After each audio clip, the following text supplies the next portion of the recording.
Hello everybody and welcome to today's eLN webinar, which is going to be presented today by Lucy Hodge of Walkgrove, as you can see on the screen. We are quite a small group today, and so on that basis I think what we might be able to do is invite participants to actually speak, which is not what we usually do. In which case, if you do have a question, you can either put it into the chat function or put your hand up and I will allocate audio to you. Assuming you've got a microphone available. If not, so stick with the chat. Just for information, we are recording this now and it will go on our YouTube channel. The chat doesn't get recorded, but obviously if you're speaking then it will be. So I have great pleasure in handing over to you today, Lucy, to start the session, which is about RFPs. I will close down my video and hand over to you now. Yes, I'll also stop my video so that I don't distract myself. One moment.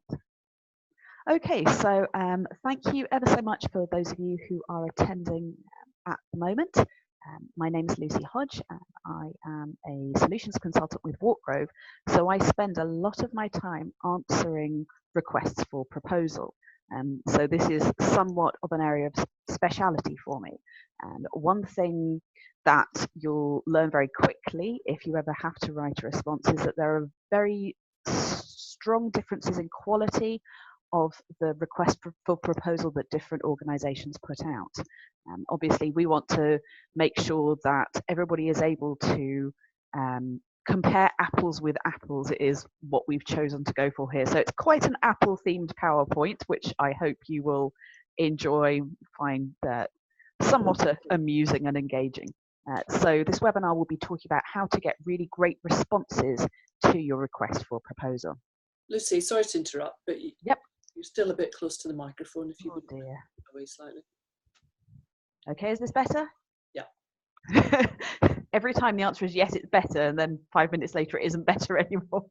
So I please interrupt or comment if you can't hear me or something's unclear and you need something to be repeated. Okay, so in this session, we'll be covering 5 main areas. So first of all, what you need to think about before you actually start to write your RFP, because there's a lot of preparation up front that needs to be done. Then we'll look at what you need to tell the suppliers so that they can send you an effective response. Then we'll look at how to structure the RFP to make sure that you include everything that will be of value to your potential suppliers. Then have a look at how you can deal with questions that you're asked, and finally how to make sure you can evaluate the responses fairly.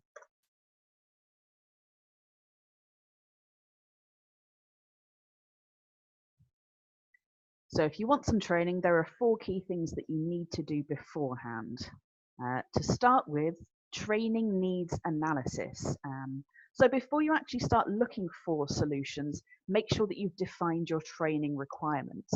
What you'll sometimes find is that suppliers or that organisations will say, right, we want some training, and so we need something. However, actually drilling down and finding out exactly what it is that you need, which could say, do you need a bespoke piece of training? Does it need to be blended, a mix of face-to-face and online? Who are your target audience? What do people need to be able to do once they've completed the training? Those kind of things. So making sure that you define those requirements up front before you actually start looking for solutions. The next thing is to do your homework. And again, if you're starting out, this can feel quite challenging because, of course, there are so many different potential suppliers out there. And so finding who do I go to, who do I send this to, how do I get that information out to people, and also how do I judge what they're offering me. And so it's a good idea to actually get a feel for the market, whether it's by looking at various e-learning publications, even just doing a Google search, attending webinars like this, can give you an opportunity to connect with different suppliers and get a general feel for what's on offer and how much things cost. Often we can find that people have a bit of a mismatch of expectations and reality, and so may think that something will be incredibly expensive when actually it's a relatively simple solution. Or on the other hand, they might believe that they can get something really fast, really cheap, almost instantaneous as a bespoke option. Realistically, that might not be the case. So it's a very, very good idea to get out there and do your homework up front before you even start writing these things. Have a general idea in your mind of what it is you're looking for and how much you think it's likely to cost. What you want, what you need, and what you can get for your budget. They won't necessarily be the same thing. And so it's important to be open to ideas. If you go out there with something you're really, really set on, be aware that it might not be possible, perhaps technically, perhaps for budget reasons, and it might not even be the best thing for your audience. So definitely take advice from training professionals if that isn't your area of expertise. And if e-learning isn't your area of expertise, make sure you speak to e-learning professionals, because there are, of course, differences between face-to-face training and online training, differences between devices that are used, differences with technological restrictions, for example, and of course budgetary differences. So making sure that you're open to different possibilities before you get started, that's always a good thing to think about. And being realistic and setting an appropriate budget. Now, getting that budget sorted up front, absolutely essential. If you don't get your budget approved, or your budget isn't realistic, in the best case scenario, your project will be delayed. In the worst case scenario, it won't go ahead at all. And so it's really important that you actually think about your budget up front. That's part of doing your homework, doing that training needs analysis, and being open to ideas. That will help guide you in setting an appropriate budget for what it is that you need to do, because that will be one of your key constraining factors, which we'll be looking at later.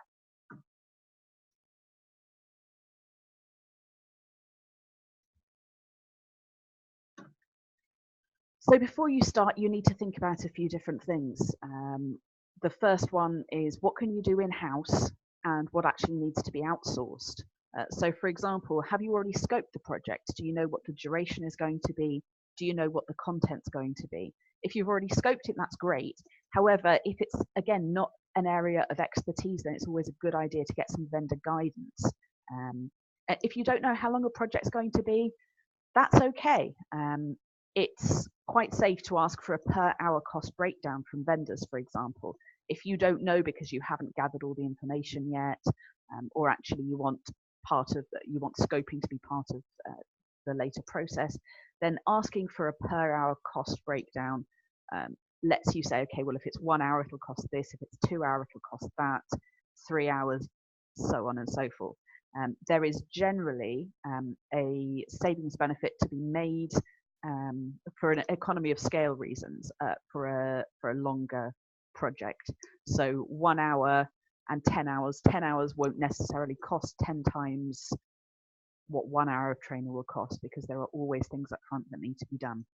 So that's something, if you're not sure about that, or perhaps if you're looking at perhaps framework costs, if you're doing something, actually you want to appoint people to a framework and pick and choose for different projects, then actually breaking things down to say, if we do 1 hour, it will cost this, 2 hours this, 4 hours, 6 hours, and so on.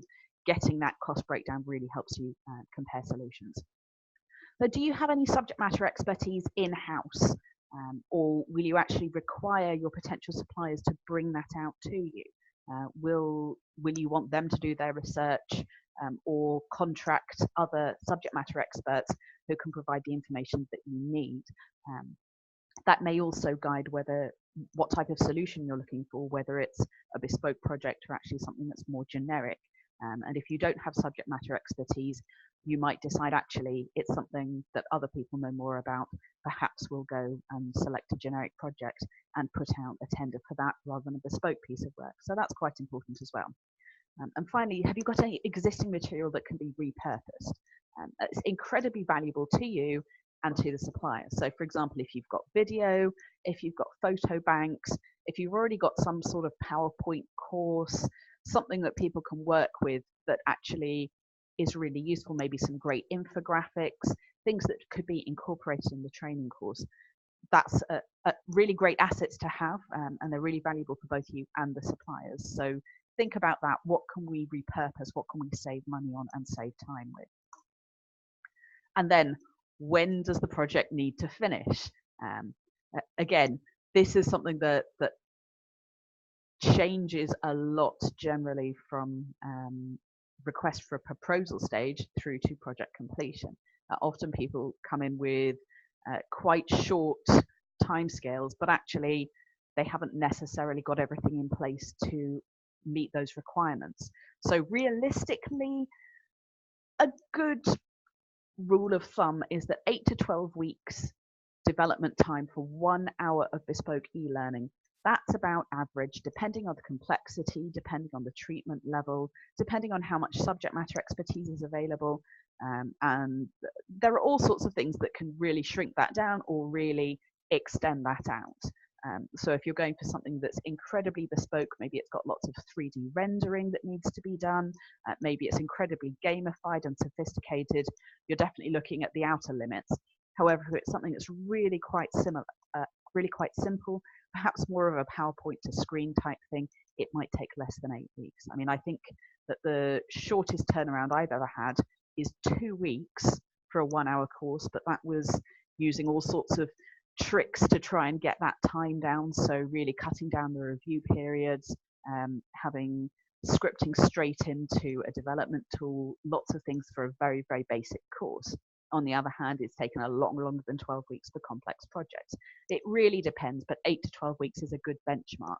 So think about that when you set your timescales and plan as far in advance as possible.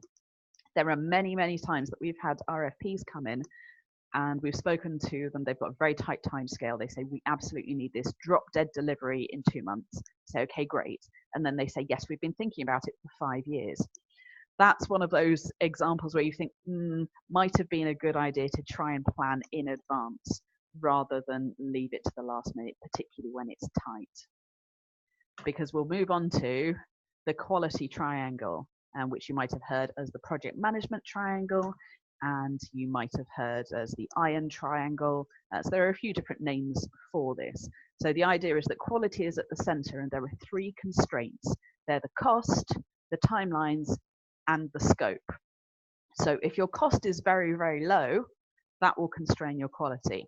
If the time you have to complete it is really, really short, that will constrain your quality. And if you need to get an awful lot done with those constraints, again, that's going to constrain the quality. If you've got a huge amount of time, then a lot of scope and a low cost won't compromise the quality as much. But it's really thinking about, be realistic about this. What do you want? And you have to make sure you're weighing up quality with how much you're willing to pay and how soon you need it and how long it is. And that's something to think about when you're putting together your RFP, because you might think, actually, we need to get this out quickly and our budget is quite low. We'd like a really long course. Then you might have to rethink that and say, okay, well, we can't get that all done. So for the amount of money we've got and the time we've got, let's go for something shorter and sweeter straight off.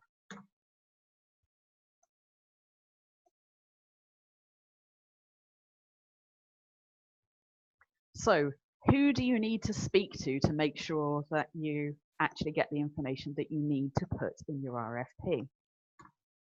So the first, I don't want to say most important, but it kind of is, making sure you've got the technical information that you need from your IT or technical team.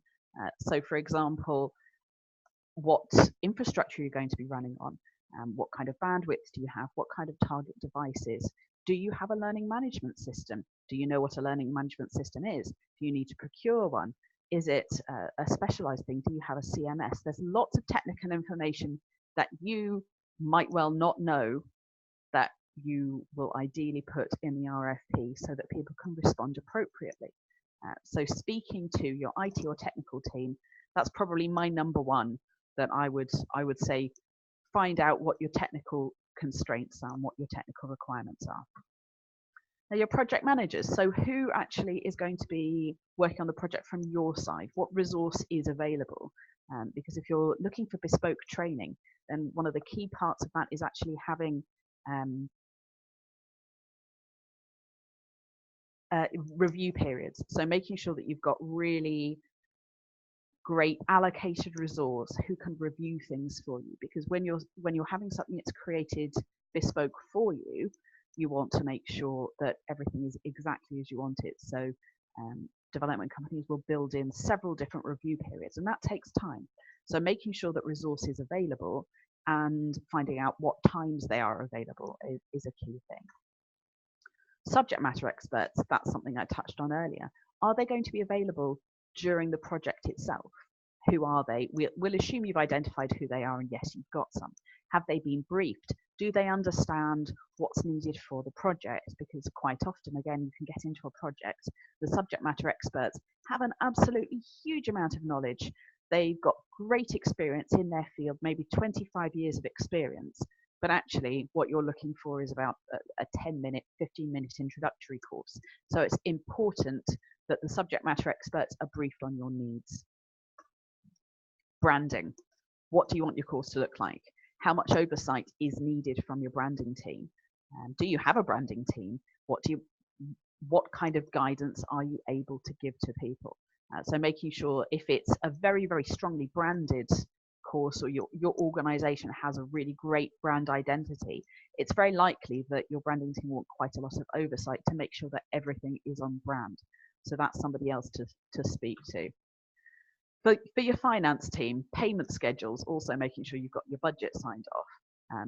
They will need to know when payments are going to be going out for the work that's been done. And finally, your legal team, making sure that the contracts are in place and the procurement processes are in place as well. So there we go. We've got 6 people who you really need to consult before you actually get started. Lucy, can we give people a chance to ask questions at this point? Yes, absolutely. Just before you move on. Can you put your hand up or just write something into chat if you have a question? I'd love to know where you got all these lovely images from. They're beautiful. They make me hungry. Ah, yes, this was done by our commercial director. He likes to moonlight as a graphic designer and likes to brand up all our PowerPoints. Okay, great. Okay, nothing's coming into the chat, so, and I can't see any hands up. Okay, carry on then, that's okay, fine. And is the sound okay now? There's still a wee bit of popping. If you could just, I think it's just because you're speaking quite, forcibly. So just because I'm loud, basically. Very clear. It's just if you could just maybe move the microphone slightly further down. Yeah, I keep moving it further and further away. So no, we can we'll still hear you fine, so that's not a problem. Okay, that's good. Okay, well, I'll move on to how to structure the RFP if there's nothing immediate that's coming up.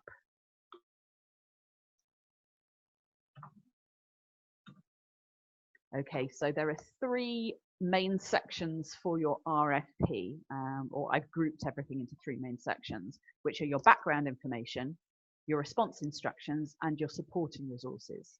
So the background information is the stuff that the supplier will need to know about you. So maybe an overview of who you are, what you're doing. Then the response instructions is telling the supplier how they should respond, and the supporting resources will encompass everything that's actually helpful to them. So you've got your sample content and so on.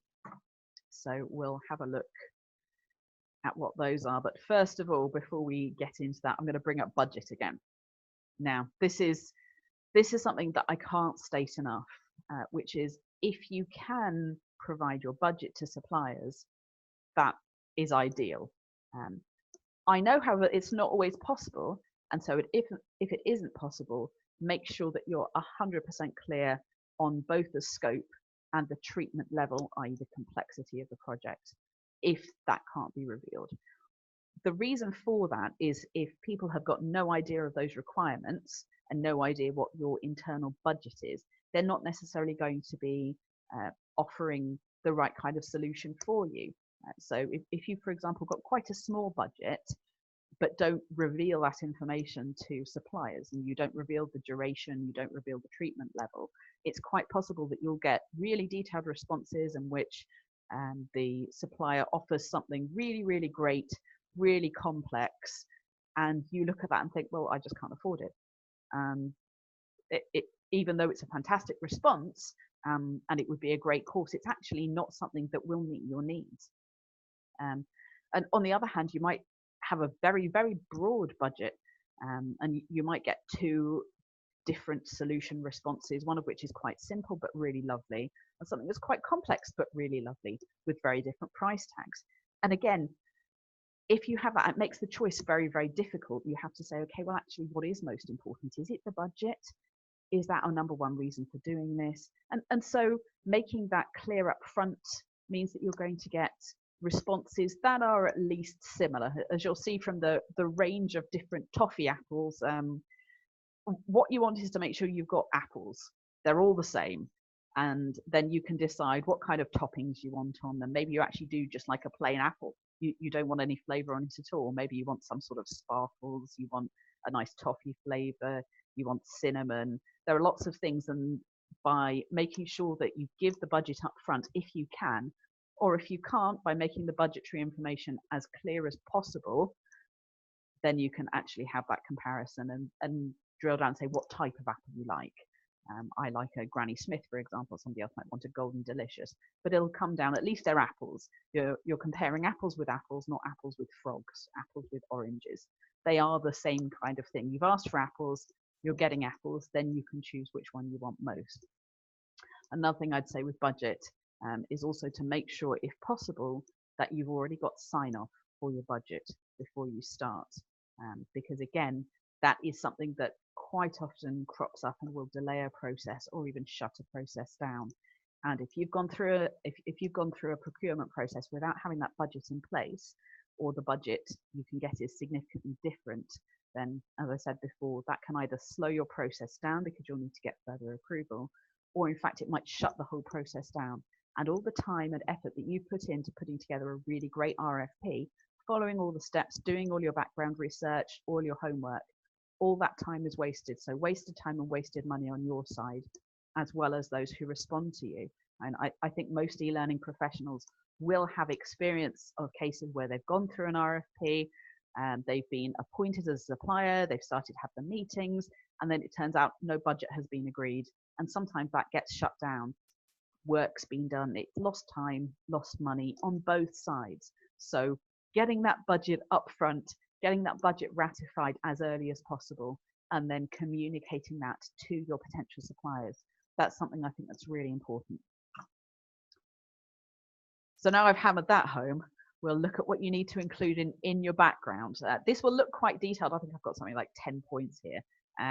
However, they can be short areas. So in your introduction, you want to include some general information about your organization, who you are, what the purpose of your organization is, just so that people really get a feel for who you are. Then what do you want to achieve? What is your purpose? What do you want to do with this training? Is it to upskill people? Is it to change behavior? It's really useful to know. And who are your audience? So what are the demographics of your audience? Perhaps you are actually a multinational company. Maybe you've got offices over in Brazil and also in the UK. And you need to make sure the training works for both audiences. Will you need alternative languages, for example? Perhaps you'll need Portuguese as well as English, or actually does everything need to be in one language but quite simple for learners? And what different education experience do people have? And are there any constraints on that audience? Looking at your needs, again, that's something you'll have done up front, decided whether you want something that's generic, bespoke. Maybe you want a resource cloud, or short, long, bite-sized. What duration do you want? So really drilling down into those needs. This is just giving all the information that potential suppliers need to answer your RFP to the best of their ability. Now, we can look at interactivity here. So that's something I've touched on already.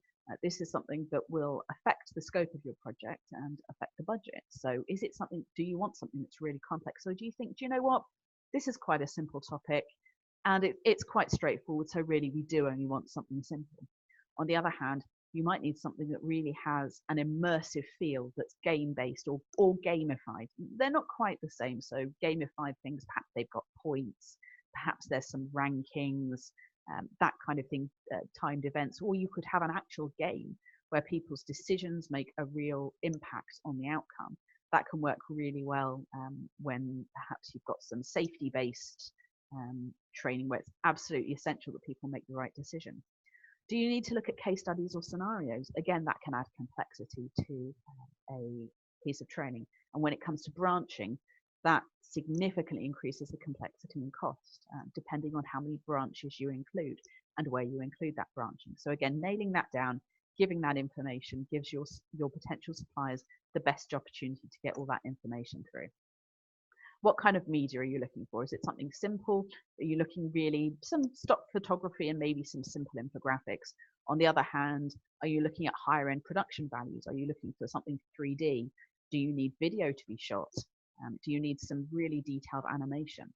How about audio? Is that something you just want to include as perhaps summary audio, something that is fully immersive with characters, or actually would audio not work for your target audience? Perhaps they're using mobile devices, perhaps they're in an audience where audio isn't available. So again, thinking about those things is really important, putting that information in.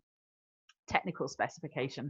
This is where it gets complicated and why I said your number one person to speak to is your IT guy.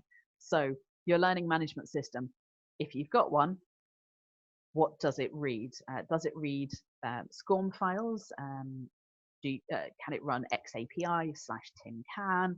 And what are the reporting requirements? Do you need some really detailed granular reports, or actually will it work well with very simple reports? So it may not even need a learning management system at all. Then what kinds of levels of accessibility you need for people with who need to use assistive technology, perhaps using screen readers or working using keyboard only, perhaps needing color contrast changing. That's really important to think about. What kind of devices will people be using? Will they be using your standard desktop with a fixed screen size, or actually do you have people scattered around who'll be using different devices? Maybe you've got to bring your own device policy at work, and people could be taking this on their mobile device, maybe a mobile phone, maybe a tablet, maybe a laptop, with very, very different screen resolutions and screen sizes. So that's something you need to think about. Does the training need to be responsive? And do you have a preferred development tool? This can be constraining. It might be that you have a single development tool that you really, really need to use. Maybe it's Camtasia and Captivate, maybe it's Articulate. So again, thinking about what do you have a license for, particularly if you're going to be making amends. So that's another important thing to think about. Lucy, before Yes. we move on, I don't know whether it's worth explaining responsive a little bit more. Yeah, absolutely. So basically, I would say that responsive design, it's something that you'll see a lot in websites in particular. So what that means is it doesn't matter what device you log on with or that you view a piece of content with, you will get the same content. You'll be able to see it and you'll be able to interact with it, whether it is a small screen mobile phone right through to a widescreen desktop. And with a responsive development, what happens is that the content realigns itself on the page or responds to the page, the browser specification, to fill the screen appropriately. So with good responsive design, that means it will look as good on a mobile device as it will on a desktop. And you do have a variety of tools and a variety of ways of coding that mean absolutely it will work on both. It doesn't just shrink and stretch things, which you can get with some tools. For example, Articulate Storyline. Often when things are output, if you maximize the screen and you've got a very big screen, it just fills your whole screen. And sometimes it can stretch the design. So that's something that isn't responsive. On the other hand, there are a variety of tools, say Gomo, Evolve, Adapt, Articulate Rise, that actually do respond to a certain extent to the screen on which they're viewed. And so we'd consider them to be perhaps device agnostic. It will work on anything that has an up-to-date browser. So that's something very much to think about, because it does mean you can have a one-size-fits-all solution. On the other hand, there are always constraints when you're working on a mobile, particularly down to the smallest screen size. There are certain interactions that perhaps you can do, but maybe you shouldn't. Some authoring tools will just minimize the number of interactions you can have to make sure they work on anything. Others will change an interaction so that it works slightly differently on a mobile device than the way in which it does on a full computer screen. So that's something to think about very much when you come to your development and your preferred development tool. I've got another question, Lucy, and by the way, Andrew's just commented that he thinks the content is great, so that's good. Brilliant. I just on the preferred development tool, I don't know whether you're going to cover it, but one thought occurred to me is that to think about maintenance moving forward, Yes. once you've had the product built and developed, a lot of clients I work with use, for example, Articulate Storyline. And if you have your course built in that for you by an external developer, you might then decide that you would get a license yourself so that you could then maintain it and learn how to use it, which might be difficult if they use something more bespoke. Absolutely. Yes, that's definitely something to put in. Think about whether or not you do want to maintain it yourself. But I'd also caution and say often clients think they want to maintain something themselves, but when it really comes down to it, they find it a lot easier to go back to their original supplier. And there are multiple reasons for this. It's often just comes down to time, because they discover we need some changes made. We haven't really got anybody who's super skilled in this, and everybody's flat out doing their day job. We don't have an internal team. And so actually, let's just go back to our original supplier. However, we have got clients ourselves at Walkgrove who do use and do update their courses using their preferred development tool. And so that absolutely is something that should be a consideration. I would say part of your decision will depend partly on the complexity of the project and the media. I can see that Jones commented about the media and how it will impact on who can deliver the project. So for example, I can't film video, I can't do animation. I'm an instructional designer, so I can design the course and say we need a video that says this. We need an animation, and these are the frames for the animation.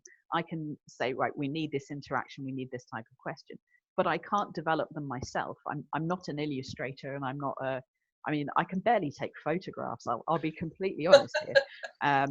And so you wouldn't want me or a person like me to make changes to your course that were anything other than basic text changes. And so thinking about what your skill sets are and the difficulty of some of the media that might be used, just bear that in mind. If you've gone for something complex, I would say the development tool probably doesn't matter, because you're unlikely to be able to amend it yourself unless you do have those specific skill sets, in which case go for it.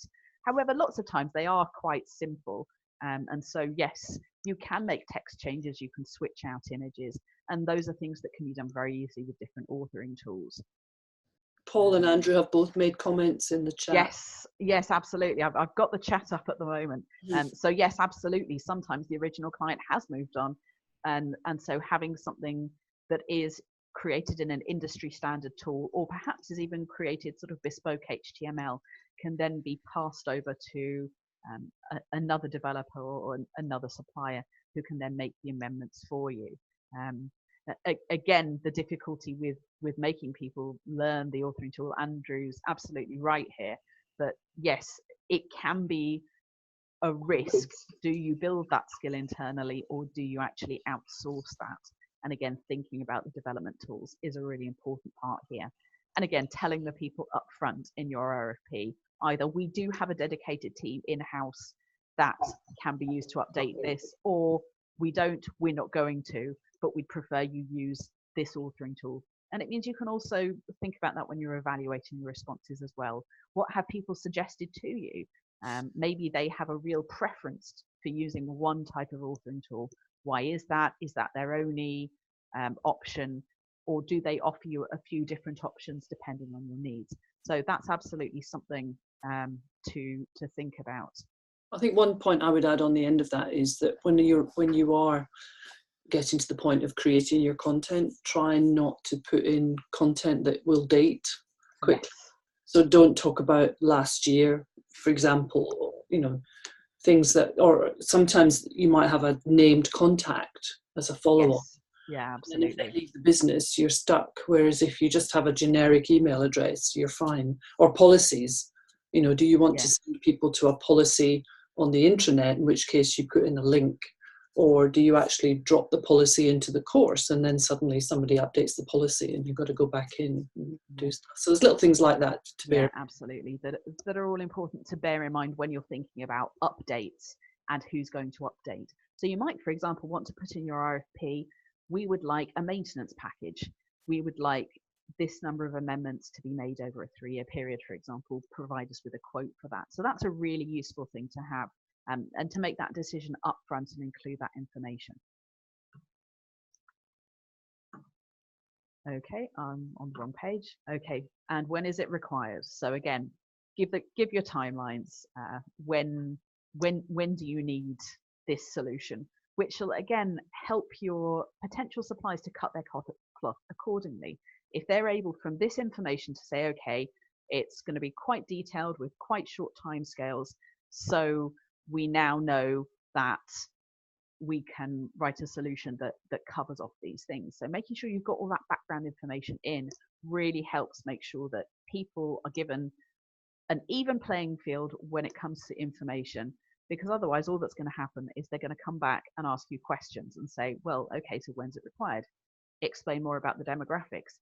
What kind of things do you want? What's your learning management system? So minimizing people coming back and asking you the same question over and over again, that can really speed the process up.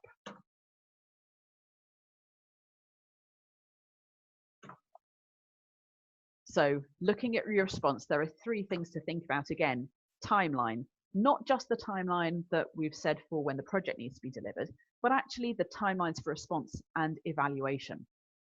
And I think it's a good idea to make sure these reflect the value and level of detail that are actually required for your solution. So if you want somebody to write some sort of 100-page, really, really detailed response, if you've only got a budget of £5,000 and you want a really short bite-sized course, you know, use your initiative, make sure that you don't require that much information for something that's really quite short. If you're going for something and say, okay, actually this is quite quick and short, you can, for example, say you only want this to be 3 pages long, 4 pages long. We want this key information. Make sure that there's plenty of time for vendors to complete the responses and that they have long enough to do so.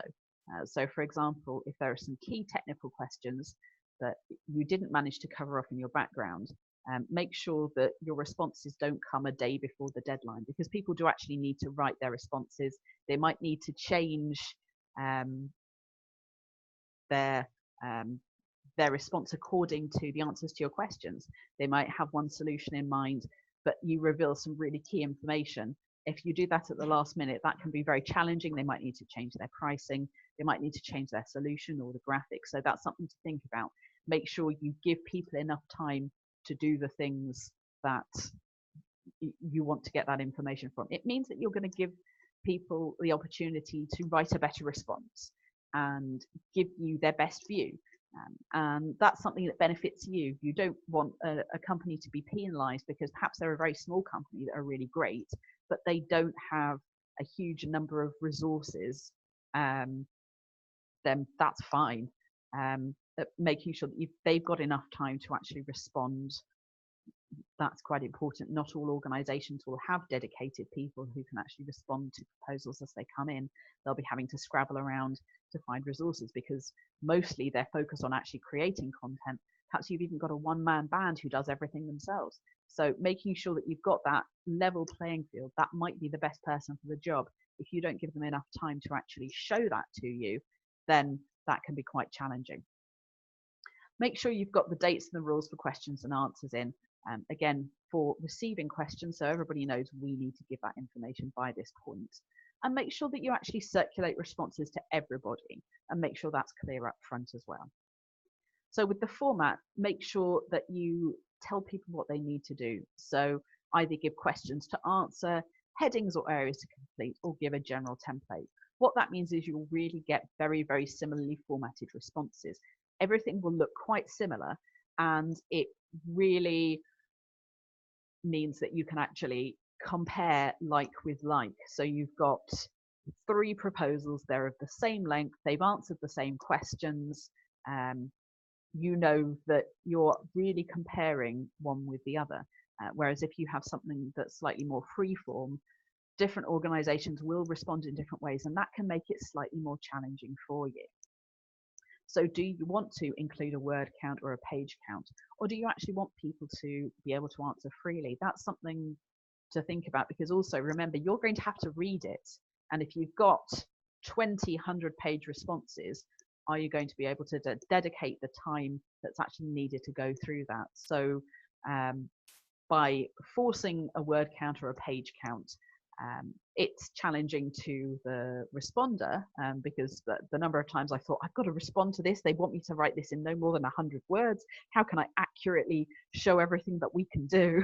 But on the other hand, if you are expecting lots and lots of responses, and you know that you won't have the time to read them properly if they're too long, then absolutely putting a word count, page count, or similar restriction is a really good idea. When we look at cost matrix, how much are things going to cost? Again, you want to be able to compare like with like. You want to make sure that if it's for an hour of training, everybody's quoting for an hour of training. So making it as granular and consistent as possible, so that you know that one solution is comparable with another solution. So that is one of the key things when you're looking at giving people the opportunity to talk about the costs. And if it's a quick quote, so you just want something very short, you've got a small budget, you know, we don't want to take up too much time here going through the process.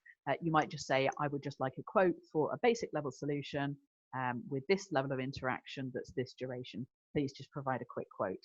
Otherwise, it's definitely worth asking for full training solutions so that you can compare what's actually being offered. So whether it's with screen designs, with an example, perhaps even a mini demo, those are all things that you can ask for. And finally, for the evaluation, because you want to be able to make sure that you are comparing like with like, as I keep hammering home, decide what's most important to you and make sure that's clear to the potential suppliers. So if the thing that's most important for you is actually having a really, really attractive, really clearly branded piece of work that's quite short and simple, then make sure that you describe that up front, so that people will be able to provide you with good graphic designs that reflect what they could deliver to you, because that's your main focus. You want to look at the pictures, you want to see what it looks like, and actually the back end stuff isn't quite as important to you. On the other hand, if you've got a really technical solution, make that clear up front as well. Perhaps you need a database to be developed. Perhaps you want high levels of technical information in there. Again, make that clear. Or maybe budget is really your number one driver, in which case, again, make that clear so that people know exactly what they need to do, so they can cut the cloth of their response accordingly. It means you get what you want, and it means that you can really compare suppliers on an even playing field. So making things as clear as possible to help you evaluate and help suppliers give you what you want. That's one of the keys in telling people what they need to give you. What's becoming obvious, Lucy, sorry, just on that last screen. Yeah. You're really trying to make it as easy as possible for suppliers to write a good proposal for Absolutely. you. Then it's much easier for you to find the right one, isn't it? Yes, absolutely, because it helps both people. It helps people who are actually putting out the RFP, and it helps the people who are responding to it. And I think sometimes we'll get a situation as a supplier where somebody puts out an RFP and they try and conceal as much information as possible, because they feel, well, if we do that, then we'll get them to give us something that's perhaps truer. But all that then happens is that at a later stage, they say, actually, we've now got a lot to think about, because people offered so many things that were so different that we're finding it really difficult to compare. So we need to go back to the drawing board and think about it a bit more. I think it takes time on both sides. What strikes me is that, you know, the successful company you will form a relationship with them, and it's got Absolutely. an open, transparent, trusting Yeah. relationship, or you'll get into all sorts of difficulties. So Absolutely. I can't imagine why anybody would try and hide stuff in the RFP. We do No. have a question about sort of timescales generally. Have you got any feel Yes. for how Yes, much? I can see we've had a question from Casson. What should we expect in general for response time to a relatively detailed RFP? If it's very detailed and gives all the information up front, then you're looking at a slightly shorter timescale. However, if by relatively detailed you want a lot of detail in response, then you're looking at a longer period. And I'd say that for the shortest period of time that is sensible is a 2-week turnaround from putting the RFP out there to asking for the final responses. And I would say you can do that if you've got a framework set up, or it is something that's really quite simple. You don't need something particularly detailed. And again, the more information that you give up front, the shorter the time that should be needed to ask questions and respond to those. Because in many cases, the final evaluation dates get moved because there are so many questions that come up front. And again, if you're on a very large panel that goes out, the work potentially goes out globally, you could easily have 20 or more vendors, potential vendors responding and asking you questions because something isn't clear in the RFP. And so I've seen lists of over 100 questions before which the supplier has had to answer, which will almost certainly slow down the response duration. And that's somewhat indicative that the response was that the RFP was not perhaps as well thought through as it could have been when it was put out there. So people who obviously hadn't seen this fantastic webinar because it didn't exist at the time, going through and doing their best without much experience, or perhaps copying and pasting from somebody else's RFP and including things that actually weren't relevant to them, or using an old template and actually the technical section was out of date. So again, those kinds of things all do affect it. It could be that for a more detailed response, you could have a month, 4 weeks from putting the tender out there, including question rounds, and then actually getting your final evaluations. So I hope that answers your question.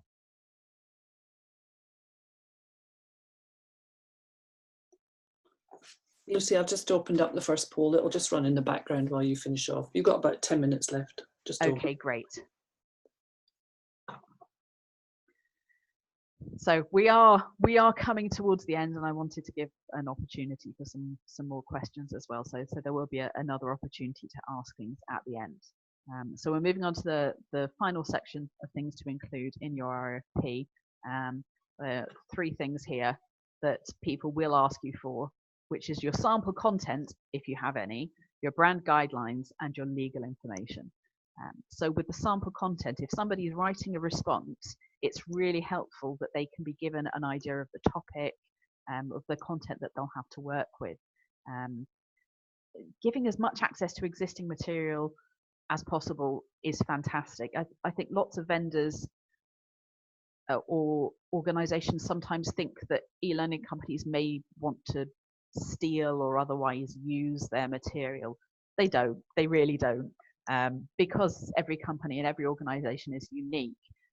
The value to another organization of the internal training, it tends not to be that much. And so sharing that information and giving people as much as they can up front is really, really helpful. Because again, it means that people can write an absolutely targeted solution. They can say, this is the content that we're working with. Okay, well, now I can scope it properly. I know that while the vendor has said it could take up to 3 hours, with the amount of content they've given, really it's only about 1.5 hours. Our costs can reflect that. Or if they want it to be longer, maybe we can go for something a bit more detailed if they've got the budget. And so that can be really, really helpful. People are able to assess what the quality of the content is like, whether they'll need to do a lot of work on it from their end, perhaps supplement it themselves, and then they can suggest that in the RFP. And also actually work up a treatment and say, okay, this is the course, this is how I'm going to go through it, this is how I would structure it based on the information you've given me. So having that sample content can be absolutely invaluable. Otherwise, particularly if it's a slightly obscure topic, all that will happen is that the e-learning company will either have to draw on their experience of working with a similar topic, or they'll just have to Google it, and you're going to get responses that are based on things that aren't specific to you and maybe don't really meet your needs. So giving that information, that sort of sharing, being as open as you can, maybe you might need to get people to sign NDAs, that kind of thing up front, if it is sensitive content, and sometimes it can't always be shared, particularly with government organizations. But if you can share it, it's always a good idea to do so. Brand guidelines. This is something that happens on a very regular basis. Is we get an RFP in, and I start looking at it, and I start talking to a graphic designer, because as we established earlier, I'm not a graphic designer myself. You don't want me to mock up your things. It wouldn't look anywhere near as good as this PowerPoint even. It's just not great. So I'll work with a graphic designer, and their question to me is, do we have any brand guidelines? In about 50% of cases, I have to say, no, you just need to look at their website. And sometimes that's fine, but other times it isn't. Perhaps somebody's got quite an out-of-date website. Perhaps it doesn't always work on everybody's device. There are lots of things to think about. So really, if possible, make it clear, these are our brand guidelines, or please use these colors, or even, actually, we want something completely unique. We don't want it to stick to a particular brand, so please use your own imagination. So that's absolutely something you can do. If you haven't got brand guidelines and you're very open to experimentation, state that up front in the RFP. Otherwise, what will happen is very, very worried designers will go to your website and try and kind of replicate the colors and things that you've got on there, because they're worried that otherwise it won't meet your branding needs. So make sure you're upfront about that. And finally, any legal information. So include a sample contract, any general requirements. It just speeds the process up. Once again, beware of cutting and pasting. That's true for everything, whether it's sample content, brand guidelines, legal information, the RFP itself. Make sure that you actually make it bespoke to the requirement you have at the time. I know that there are some organizations that will be putting lots of information out, and they're putting out lots of RFPs very, very quickly, and they might think, oh, I'll just cut a few corners here.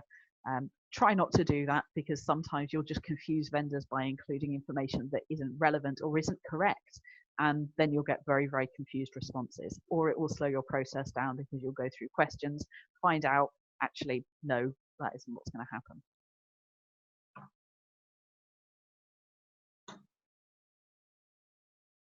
So finally, I think finally, when you're reviewing your responses, if you've done what we've talked about in this presentation, then you should receive solutions that are of similar duration and complexity. So you shouldn't get one person who's offering you a PowerPoint to e-learning course and one person who's sending you a proposal for a really exciting immersive game, which, you know, you can't really compare those as like with like. Make sure they'll fit your budget, because you've either specified your budget up front, or you've made it as clear as possible by including the information about what your budget is. And they'll meet your technical requirements, because you've stated up front, we need it to work on mobiles, we want it to be responsive. We use Tin Can or XAPI on our learning management system. You need to create a solution that works with that. We need this development tool. So if you've done all those things, you should get those kind of responses. What that means is you can compare the things that really matter, because you know you're going to get something that meets your needs, but do you like the design of one more than another? Does this vendor have a profile or a background that fits more with the ethos of your organization? Do you like somebody's development process better than somebody else's? And do you feel that something is just more creative than the rest? Those are the things that you can then really judge the different responses on. So just to conclude here, make sure you do your homework before you start. So that's your pre-work. Set and work to a budget, get it approved. Don't put the cart before the horse. Make sure you're providing detailed information about your requirement. Try not to miss anything out. Give suppliers time to ask questions and give them responses to that. And finally, be transparent with your evaluation. Make it clear how you're assessing people and what's most important to you. And that should mean that you've written a fantastic RFP and you'll get lots of great responses in which you're really able to choose a supplier who you think is the best fit for you. And so if you've got any more questions, now is a good time to say now. We've got a little bit of time for some questions now. Thanks, Lucy. We've had really good feedback. So Leonard has made a comment. He worries that some RFPs favour larger vendors. I guess. I think that potentially yes.